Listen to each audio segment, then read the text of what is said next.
Ada yang mengkorupsi uang negara 270 triliun. Mana pernyataanmu? Mana Telah kemarahanmu? menjatuhkan pidana kepada terdakwa dengan pidana penjara selama 6 tahun dan 6 bulan dan denda sebesar 1 miliar rupiah dengan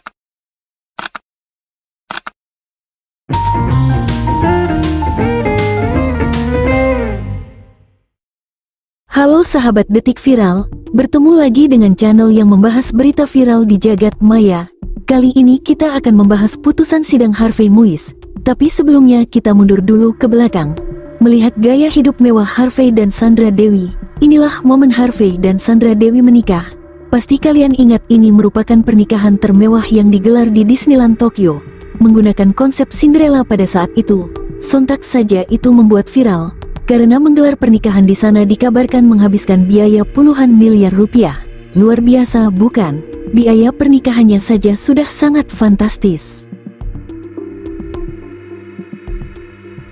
Agar kita lebih tahu seberapa kaya suami Sandra Dewi ini, berikut beberapa aset yang dimilikinya. Harvey memiliki koleksi beberapa mobil mewah, rumah yang megah bak istana,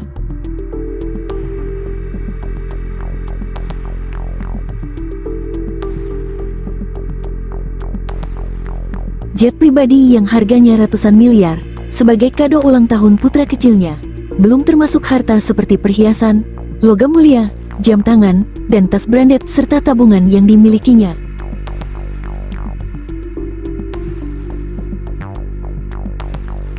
Dan inilah momen ketika Harvey dan Sandra Dewi liburan ke luar negeri. Keluarga Harvey ini kerap kali membagikan momen mereka jalan-jalan ke luar negeri.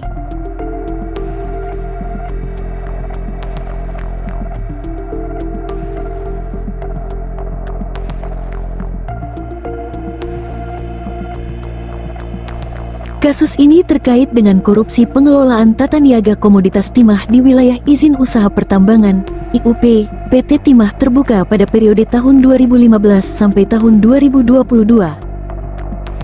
serta tindak pidana pencucian uang (TPPU).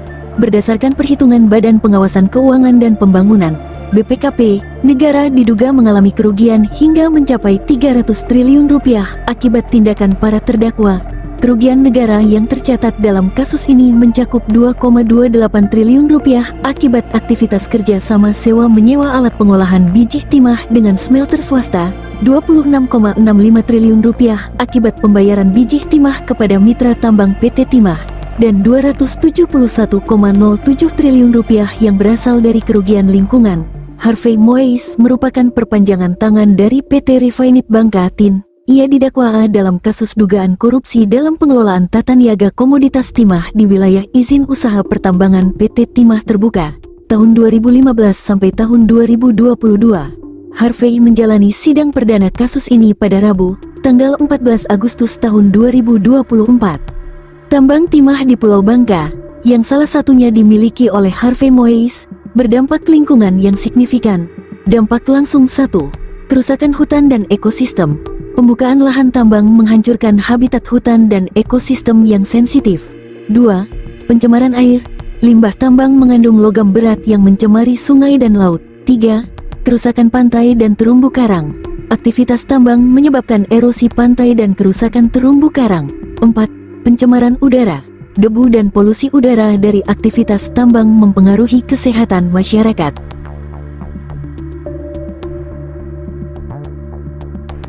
Dalam perkara ini, Jaksa Penuntut Umum (JPU) menuntut Harvey Muiz dengan pidana penjara selama 12 tahun dan denda sebesar 1 miliar rupiah dengan subsidi 1 tahun kurungan.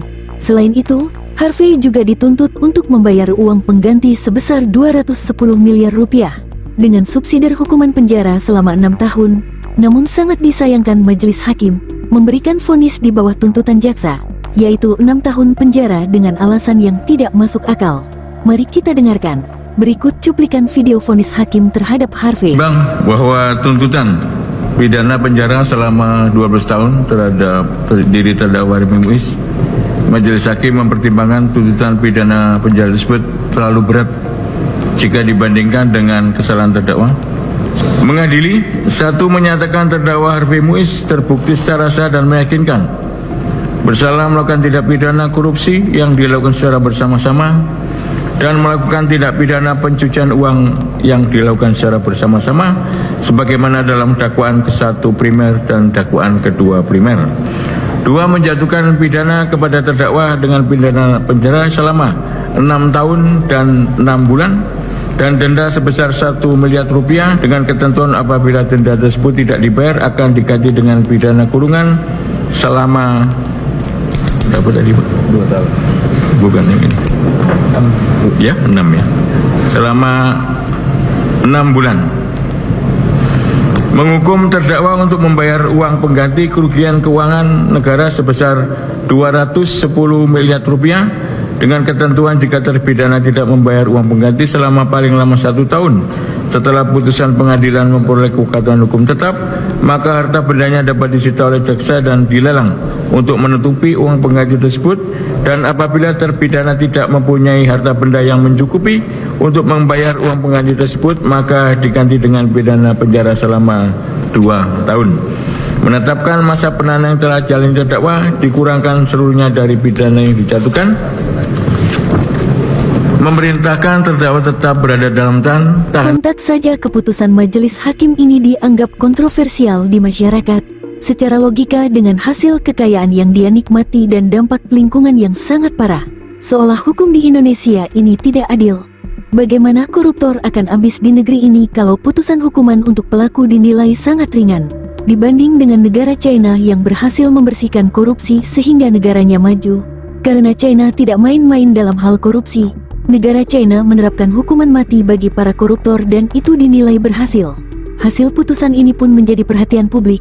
Pengamat politik Roy Rangkuti pun geram dengan pemerintah di Indonesia, seolah tutup mata dengan kasus ini. Satu pun tidak ada yang bersuara, baik presiden, elit politik dan para ketua partai, seolah tidak ada yang mempermasalahkan hasil putusan tersebut.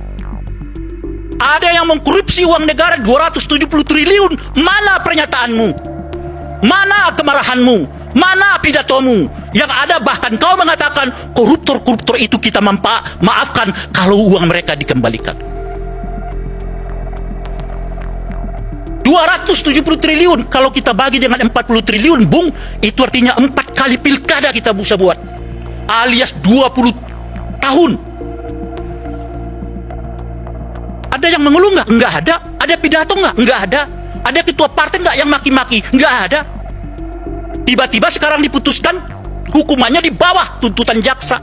Ada nggak pidato presiden yang mengatakan saya geram kok tiba-tiba orang sudah mengambil uang negara 270 triliun tapi masih dihukum dengan hukuman di bawah tuntutan jaksa? Nggak ada pidatonya. Ini maksudnya Afri Muiz ya? Saya tahu. Oke.